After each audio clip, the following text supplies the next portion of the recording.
Salut, c'est Snipe. Aujourd'hui, je vais répondre aux questions qu'on m'a posées dans les commentaires de la dernière vidéo et puis aussi dans certaines questions du sondage que j'avais mis il y a quelques temps. Je vais commencer tout de suite par le commentaire de Kix Annecy qui m'avait mis ça en commentaire sur ma vidéo Barboîte. Il m'écrit: Yo, merci pour tes conseils, mais une question. Après avoir bien parlé et dansé avec la fille, que faut-il faire quand je danse avec elle et que 3 mecs qu'elle ne connaît pas arrivent comme ça et s'incrustent tranquillement, se mettent devant moi et que la fille ne dit rien et laisse faire ça. Merci d'avance. Quand tu fais du night, l'objectif c'est de créer une connexion avec la fille et il faut que tu fasses attention effectivement aux cock-blocs, aux autres mecs. C'est-à-dire que quand des mecs voient que tu as du succès avec une fille, ça peut t'arriver aussi dans la rue, ça peut t'arriver dans d'autres endroits. C'est que quand des dragueurs autour, des mecs autour voient que tu as réussi à aborder une fille, que la fille était compliant, ils peuvent se dire ils n'ont pas eu entre guillemets les couilles de l'aborder eux-mêmes parce qu'ils avaient peur de se faire rejeter. Ils se disent voilà, cette fille elle se laisse faire, elle se laisse aborder et du coup ils vont profiter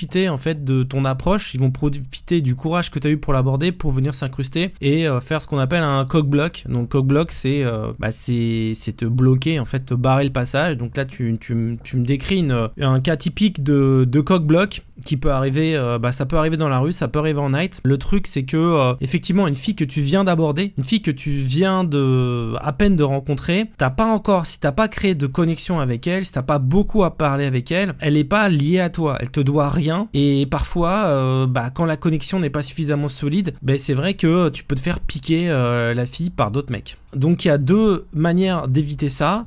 La première c'est quand tu rencontres une fille d'essayer de créer une connexion avec elle. En boîte, il faut pas que tu restes tout le temps sur la piste de danse. C'est-à-dire que si tu l'as abordée sur la piste de danse et que ça fait un moment que tu danses avec elle, moi je pense que déjà ton erreur c'est d'être resté sur la piste de danse, d'avoir continué et d'être resté dans le même lieu dans la boîte. Il faut absolument que tu fasses des bounces dans la boîte. C'est-à-dire que tu changes de lieu à l'intérieur de la boîte et que tu la prennes par la main et que tu l'isoles. Faire un changement de lieu, ça permet de créer un sentiment avec la fille que tu es avec elle. Ça permet de créer un sentiment de nous. Tant que tu restes sur le lieu de ton approche avec la fille, la relation que tu as avec elle est faible et inconsciemment le fait de changer de lieu avec la personne, ça crée déjà une histoire avec elle. Alors je sais pas, c'est assez bizarre mais ça fonctionne. Il faut absolument que tu changes de lieu, d'accord? Il faut absolument que tu lui prennes la main et que tu lui dises, une fois que tu as dansé un moment, voilà, tu as dansé, tu as accroché, tu lui as parlé, peut-être même tu l'as embrassé. Tu peux te dire que parce que tu l'as embrassé en soirée, voilà, ça y est, c'est gagné parce que tu l'as embrassé, mais pas du tout. C'est pas parce que tu embrasses une fille en soirée que ça y est, c'est ta copine, parce qu'il y a des filles, des fois, elles embrassent 4 mecs, 5 mecs dans la même soirée, elles passent de l'un à l'autre et puis voilà. Et puis il y a personne qui va rentrer avec elle, il y a personne qui va conclure avec elle. Des fois, il y a plein de filles qui se contentent juste d'emballer des mecs et puis elles passent une bonne soirée. Et le truc, c'est que des fois, tu vas même pas avoir son numéro de téléphone parce qu'elle sera passée à un autre gars, elle a juste envie de s'éclater et elles sont fous. Et du coup, c'est pour ça que c'est hyper important de changer de lieu au sein même de la soirée que pour créer une connexion qui va être plus forte, qui va te permettre d'aller plus loin avec elle. L'isolation, ça te permet aussi de l'isoler parfois de ses copines, de sa meilleure amie. Donc ça veut dire quoi? Ça veut dire aller au coin fumeur, ça veut dire aller prendre un verre avec elle au bar, etc. J'ai fait une formation sur le night game où vraiment j'explique tout ça en détail. Ça s'appelle Night Game, comment conclure en bar boîte. T'as le lien dans la description, t'as le code Black Friday avec moi 50%. Si t'as envie d'aller plus loin dans ce domaine, en tout cas ce qui est sûr, c'est que il faut absolument en night changer de lieu, d'accord? C'est hyper important. Ensuite, le truc c'est que il faut pas que tu te braques. Le deuxième truc c'est que il faut jamais que tu te braques, il faut pas que tu te montres needy vis-à-vis de la fille. C'est-à-dire que si tu vois que il y a des mecs qui dansent avec elle et que la fille les laisse faire et qu'elle dit rien et que c'est trop tard, il faut pas faire le mec qui est énervé. Il faut pas faire le mec qui est tellement à fond sur la fille. Il faut pas qu'elle voit non plus la fille. Il faut pas qu'elle ait l'impression non plus que t'es trop à fond sur elle. Et si tu commences à t'énerver parce qu'il y a des mecs qui la draguent et que toi tu t'énerves, la fille, vu qu'elle te doit rien, si tu veux, c'est pas pour ça qu'elle va revenir vers toi. Au contraire, tu vas paraître plus needy, tu vas paraître plus en demande vis-à-vis d'elle et ça va pas t'aider à la séduire. Donc si c'est trop tard, donc premier truc, les cock-blocs, déjà, essayer d'éviter de les faire rentrer dans le set. Donc, premier truc, si tu vois qu'il y a des mecs qui essaient de rentrer dans ton set, prendre la main de la fille et éviter, d'accord, plutôt prévenir que guérir. C'est-à-dire que quand tu vois qu'il y a des gars qui commencent à tourner autour de la fille, prends-lui la main et amène-la, écarte-la en fait, d'accord, avant que les mecs rentrent dans le set. Donc ça c'est le premier truc. Donc si tu vois qu'il y a des gars qui tournent autour comme des vautours, comme des rapaces, essaie de l'éloigner, essaie d'éviter qu'ils rentrent dans le set. S'ils sont déjà rentrés et que tu vois que la fille est compliant et que ça lui plaît d'avoir d'autres mecs autour d'elle, ne t'énerve pas, d'accord, ne te montre pas énervé par rapport à ça. Limite laisse-la faire, regarde ce qui se passe. Ça te permet aussi de tester la fille par rapport à toi. Si la fille elle en a rien à foutre et qu'elle préfère danser avec d'autres mecs, c'est que finalement elle tient pas à toi tant que ça. Vois jusqu'où elle va avec les autres mecs. Ça se trouve elle va juste danser, mais ne t'énerve pas, d'accord. Moi ça m'est déjà arrivé de draguer des filles en soirée. À un moment donné ça se passe super bien, je crée une connexion avec elle, je vais prendre un verre avec elle, et puis à un moment donné voilà, la fille a envie de s'amuser, elle va danser sur un podium et puis elle danse avec d'autres gars. Ok, tu vois, laisse-la faire, toi va draguer d'autres filles et puis après reviens vers elle. Si t'as créé une connexion suffisamment forte avec elle, tu pourras revenir avec elle et rediscuter avec elle. Et moi ça m'est arrivé de la laisser repartir, qu'il y a des mecs qui dansent avec, et puis après de finir quand même la nuit avec la fille. Mais surtout l'erreur c'est voilà, ne te montre pas jaloux pour une fille qui ne te doit rien. Montre-toi jaloux avec ta copine, montre-toi jaloux avec une fille avec qui tu es, parce que les filles adorent les mecs jaloux, effectivement, si elle est avec toi. Mais si elle n'est pas avec toi, là, ça va être contre-productif. Au contraire, ça va pas avoir l'effet désiré. Et encore une fois, voilà, coq-bloc, il vaut mieux éviter de les faire rentrer. Ça t'évitera des problèmes, parce qu'effectivement, tu peux te faire piquer des filles comme ça, et c'est très énervant. Alors ensuite, prends une autre question. Donc, question de Ben dans les commentaires qui me dit: pourrais-tu nous faire une vidéo sur la nationalité des femmes, leurs différences, laquelle tu préfères, et pour toi, quelles sont les plus faciles? Alors, un truc sur les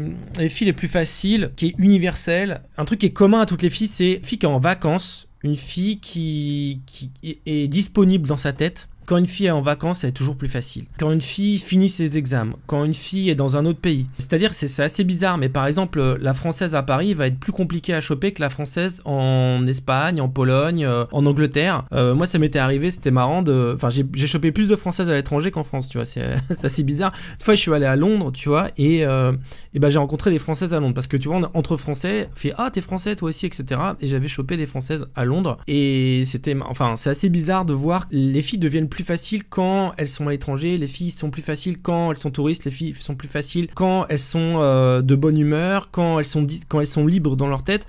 Et donc ça peut être toutes les nationalités. Maintenant, clairement, oui, il y a des cultures qui font que les filles sont plus chaudes ou plus faciles. Il y a des endroits où les filles sont, voilà, elles ont un rapport à leur sexualité qui est pas le même. En France, c'est clair que, enfin, les Françaises, de mon expérience entre guillemets, sont pas les plus faciles. Maintenant, bon, faut voir aussi toi les filles qui te plaisent le plus. Je sais que les goûts sont différents aussi. Donc après, faut voir. Voilà, moi j'avais fait une formation là-dessus.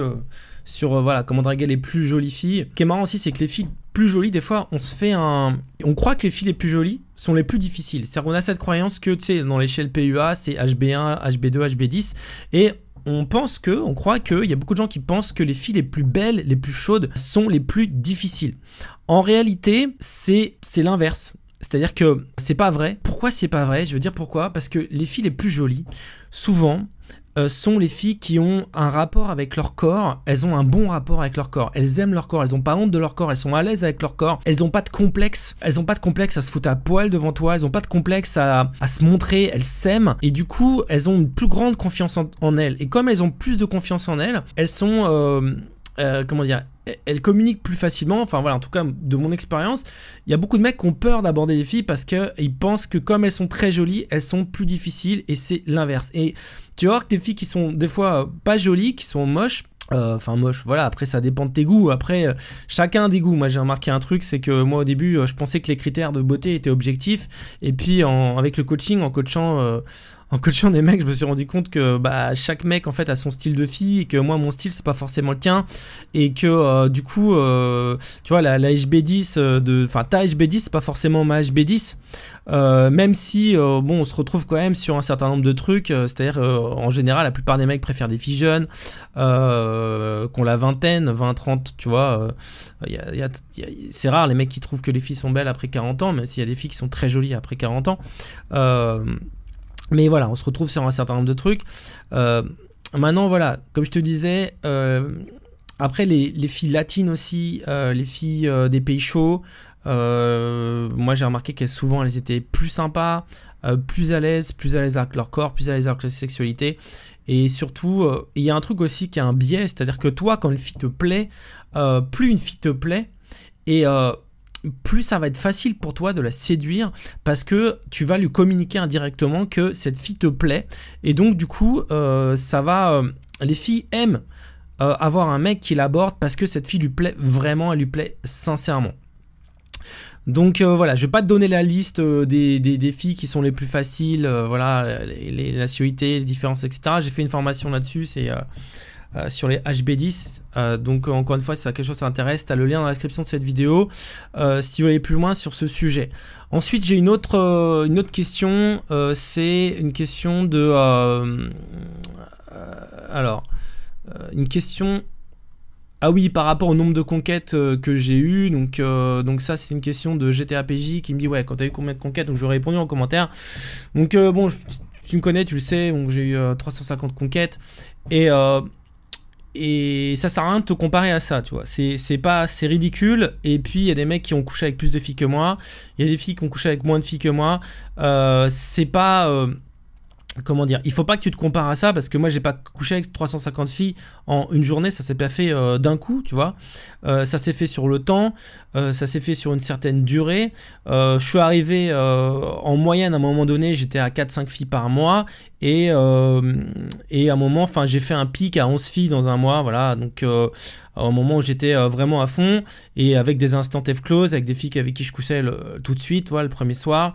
Maintenant, compare-toi à toi, tu vois, ne te compare pas forcément à moi. Ce qui compte, c'est que tu fasses des progrès, c'est que tu t'améliores, c'est que tu aies des feedbacks aussi, c'est-à-dire que même si tu n'as pas de résultats directs tout de suite, tu couches pas tout de suite avec des filles, c'est que tu obtiennes des feedbacks des filles qui te permettent, des feedbacks, d'accord, des retours, soit sur tes approches, soit des filles de tout le monde qui te permettent de t'améliorer, c'est-à-dire de sortir de ta zone de confort, de faire des choses que tu n'as jamais faites, voilà, l'essentiel c'est que tu progresses, et des fois on progresse mais on n'a pas de résultats, mais ce qui est important c'est surtout d'avoir des retours.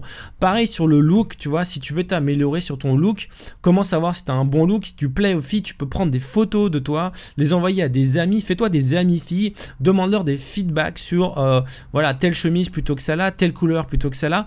Vois par exemple sur 10 filles, sur 10 potes, sur 10 amis filles, tu vois, plus tu as des amis filles, plus tu vas aussi pouvoir du feedback, plus tu vas pouvoir connaître les filles.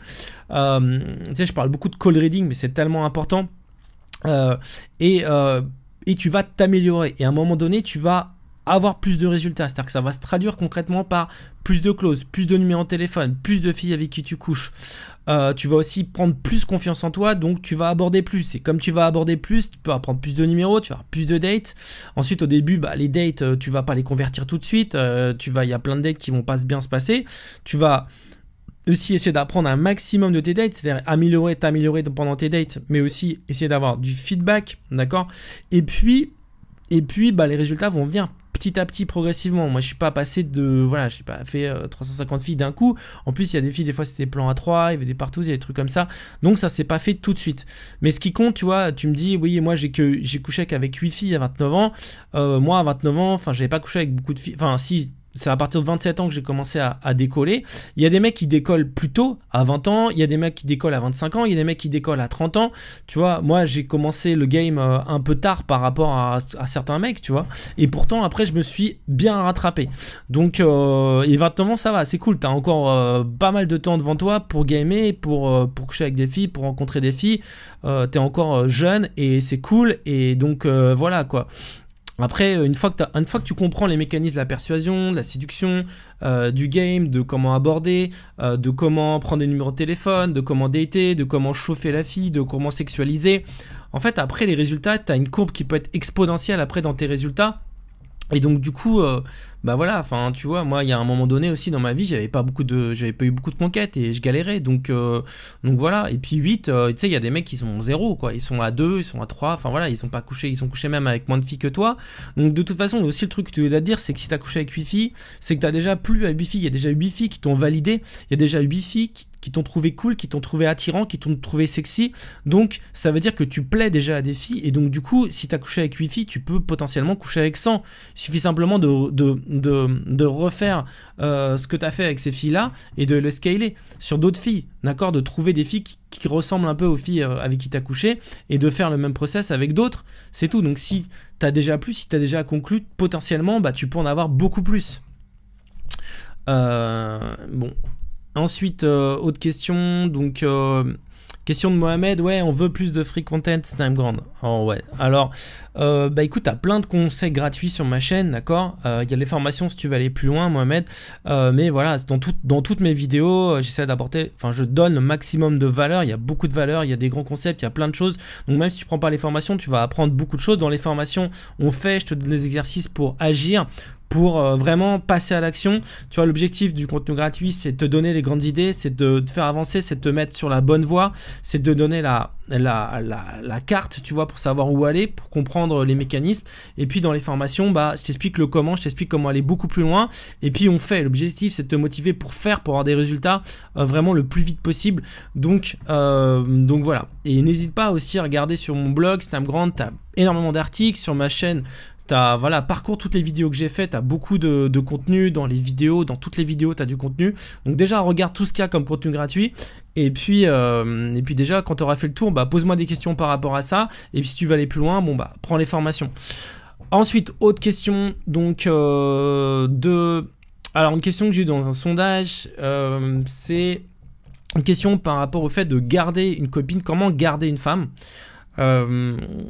Donc la problématique c'est voilà, il me dit, alors je sais pas qui c'est parce que dans le sondage j'ai pas de nom, mais il me dit voilà, quelle est la plus grande difficulté, c'est je m'attache vite et qu'est-ce qu'il aimerait comme formation, comment arriver à garder une femme. Alors je ferai peut-être une formation là-dessus. Maintenant je vais déjà te répondre brièvement sur ce sujet. Comment garder une femme. Alors s'attacher vite, alors déjà fais attention. Effectivement, c'est pas forcément une bonne chose de t'attacher vite et d'être trop in love avec les filles que tu rencontres, même si tu es amoureux d'une fille très vite. C'est pas une bonne chose de te montrer en fait trop vite amoureux. Moi, je te parle de mon expérience à moi. Vraiment, j'ai eu beaucoup de relations et c'est vrai que quand tu te montres trop vite intéressé par la fille, tu te montres amoureux. Le problème en fait c'est pas d'être amoureux de la fille, tu vois, il y a beaucoup de mecs qui se disent ok, vaut mieux être un connard parce que si t'es un nice guy, bah voilà, si t'es un nice guy, les filles vont pas t'aimer, elles vont te quitter comme des merdes. Moi je te dis pas ne sois pas un nice guy, je te dis que c'est comme une balance en fait. Le problème c'est pas d'être un nice guy, le problème c'est de te montrer trop vite plus intéressé que la fille ne l'est par toi, d'accord. C'est une question d'équilibre. Si quand tu te montres amoureux de quelqu'un qui n'est pas amoureux de toi, ça crée il n'y a pas d'équilibre en fait. La relation elle n'est pas équilibrée, c'est-à-dire que tu te montres en demande et la personne elle a envie ça crée un réflexe de fuite. C'est pareil pour une fille qui va se montrer très amoureuse d'un mec alors que le mec n'est pas autant amoureux qu'elle, d'accord. C'est un problème d'équilibre des sentiments, c'est un problème d'équilibre entre il y en a toujours un qui aime plus que l'autre, d'accord. Mais quand toi tu te mets dans une position où tu es amoureux, tu dis voilà, une fille je t'aime, alors que elle est soit pas encore suffisamment attirée par toi, ou qu'elle est pas suffisamment intéressée par toi, ou qu'elle est pas amoureuse de toi, ça la gêne en fait. C'est gênant. Donc tu la gênes en te montrant amoureux, parce qu'en gros quand tu dis à une fille je t'aime, tu lui dis, t'attends un retour. On attend tous un retour. C'est-à-dire que si tu dis à quelqu'un je t'aime, ça veut dire c'est une question je t'aime. Tu sais, il y avait même Goldman qui avait fait une chanson là-dessus. Dire je t'aime à quelqu'un, c'est pas une affirmation, c'est une question. C'est une question, est-ce que toi tu m'aimes autant que moi je t'aime? Et si la personne elle t'aime autant que toi tu l'aimes, bah il y a pas de problème, d'accord. Mais si la personne ne t'aime pas autant que toi tu l'aimes, eh ben tu la gênes, tu la mets mal à l'aise et du coup bah tu ne lui permets pas de créer facilement une relation avec toi. Et du coup l'idée c'est de ne jamais dire je t'aime à quelqu'un, pas du tout. C'est simplement de lui laisser le temps de t'aimer aussi en retour. Pour que d'être attirée par toi, parce que peut-être qu'elle a besoin de plus de temps pour être amoureuse de toi. Donc soit elle est amoureuse de toi tout de suite, soit elle l'est pas tout de suite, et à ce moment-là si toi t'es plus amoureux qu'elle, laisse-lui le temps de comprendre ta valeur, de s'intéresser à toi, laisse-lui le temps. Il y a des gens qui ont plus ou moins de temps pour tomber amoureux. Il y a des filles qui ont besoin parfois qui tombent amoureux d'un mec au bout de 3 ans. Il y a des filles qui tombent, alors des fois c'est tout de suite, des fois c'est 6 mois, des fois c'est 1 an. Des fois il y a des mecs qui séduisent des filles pendant des années. Alors je te dis pas qu'il faut séduire des filles pendant des années, je te dis simplement que le temps est différent pour chacun, d'accord ? Le temps n'est pas le même pour tout le monde. Ça, il y a une relativité du temps, et ça, c'est hyper important à comprendre. C'est-à-dire que toi, quand tu es amoureux de quelqu'un, plus tu es intéressé par la personne, et plus le temps passe vite. D'accord ? 2 jours, c'est pas 2 jours, d'accord ? 2 jours pour toi, si tu es très amoureux, ou très intéressé par une fille, ou une fille que tu la trouves très attirante, si tu lui parles pas pendant 2 jours, ça va te paraître hyper long. Pareil pour une fille qui est très intéressée par toi. Le temps 2 jours, c'est pas 2 jours, d'accord ? Elle va se plaindre que tu lui aies pas répondu plus vite. Maintenant, pour quelqu'un qui est moyennement intéressé, 2 jours, c'est rien du tout, d'accord ? Et donc, du coup, par exemple, quand la personne est moins intéressée, c'est pour ça qu'il vaut mieux il faut donner un peu moins de signes d'intérêt, laisser passer un peu plus de temps, par exemple, entre les textos, pour ne pas assommer la personne, pour pas que la personne ait l'impression de se faire harceler. Mais la notion de harcèlement, la notion de temps, la notion de séduction est différente suivant le niveau d'intérêt qu'elle a pour toi et que toi tu as pour elle. Et l'idée, c'est d'arriver à avoir un équilibre entre les deux. Donc de comprendre son niveau d'intérêt, de calibrer son niveau d'intérêt, de comprendre aussi toi quel intérêt tu as par rapport à elle, et donc d'adapter ton jeu de séduction en fonction de ces intérêts-là. D'accord ? Et du coup, voilà, pour répondre à la question, t'attacher trop vite, c'est pas une bonne stratégie de t'attacher trop vite à quelqu'un qui n'est pas aussi attaché que toi. D'accord ? Maintenant, tu disais comment garder une femme. Déjà, alors il y a un truc qui est important, c'est sur les relations, c'est que toutes les relations sont basées sur la confiance. Alors je sais pas pourquoi t'arrives pas à garder les filles avec qui tu sors. Donc ça, faudrait creuser, je sais pas, mais en tout cas, il y a plusieurs facteurs qui font que on n'arrive pas à garder des relations. Le premier truc, c'est si toi tu t'investis, mais qu'elle ne s'investit pas. Plus une personne s'investit, plus une personne va alors investir du temps, investir de l'argent, investir ce que tu veux, plus elle va se sentir engagée. C'est ce qu'on appelle, c'est le principe psychologique de engagement et persistance. On a tendance à être persistant avec des choses dans lesquelles on s'investit. Alors, du coup, par exemple, c'est pour ça que c'est une mauvaise idée de tout payer aux filles, tu sais, de payer les restos, de payer le verre, etc. Parce que ça, là, c'est toi qui t'investis. Donc là, c'est toi qui te sens engagé. D'accord ? Quand tu as dépensé, quand tu as payé un verre ou 2 verres, voilà, que tu as payé 20 €, que tu as payé un resto à 50, que tu as dépensé 100 € à ton rendez-vous, tu te sens plus engagé que si tu allais juste aller faire une promenade dans un parc. Parce que tu te dis, putain, j'ai donné 100 €, je veux un retour. Enfin, inconsciemment ou consciemment, tu te dis, bah c'est con, j'aimerais bien. Si j'ai pas de retour sur investissement, je vais être énervé. Investir, c'est pas forcément de l'argent, ça peut être du temps. Si t'as passé des semaines à essayer de séduire une fille et que t'as pas réussi à coucher avec elle, ou que t'as pas réussi à sortir avec elle, tu te sens engagé, d'accord ? Donc il faut qu'il y ait un équilibre. Si tu veux que la personne s'attache à toi, il faut qu'elle s'investisse dans la relation, il faut qu'elle fasse des efforts aussi dans la relation. Donc il faut lui demander, il ne faut pas que ce soit que toi qui fasses des efforts dans la relation, il faut aussi qu'elle soit amenée à faire des efforts. Faire des efforts, c'est pas forcément dépenser de l'argent, ça peut être dépenser de l'argent, ça peut être qu'elle te fasse des cadeaux, mais ça peut être aussi, par exemple, si elle se déplace pour aller près de chez toi, tu sais, lui faire dépenser du temps de transport.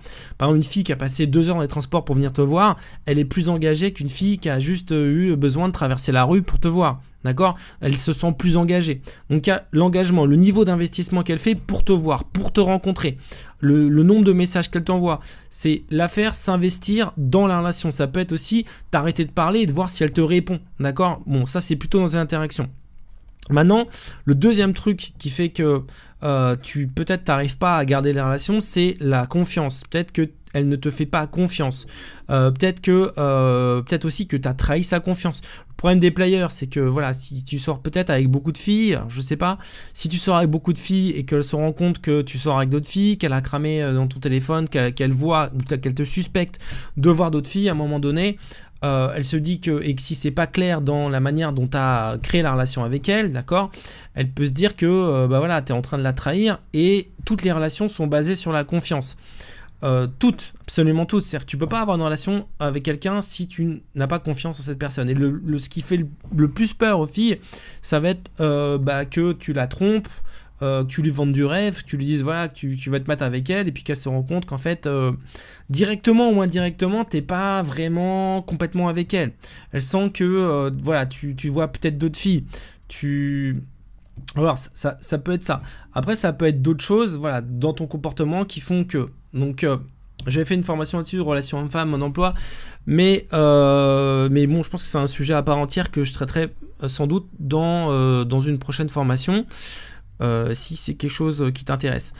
Alors, en tout cas, voilà, en tout cas, c'est une question qui est importante, comment garder une copine. T'as toujours la promotion Black Friday, t'as toujours droit à moins 50% sur toutes les formations, donc jusqu'à ce soir, donc avec le code réduction Black Friday. Toutes les formations, tout est dans la description de ce podcast, je t'invite à regarder ça, et t'as moins 50% jusqu'à ce soir avec le code Black Friday, donc ce soir à minuit. Et puis, bah écoute, moi je te dis à bientôt pour un prochain podcast, pour une prochaine vidéo. Salut!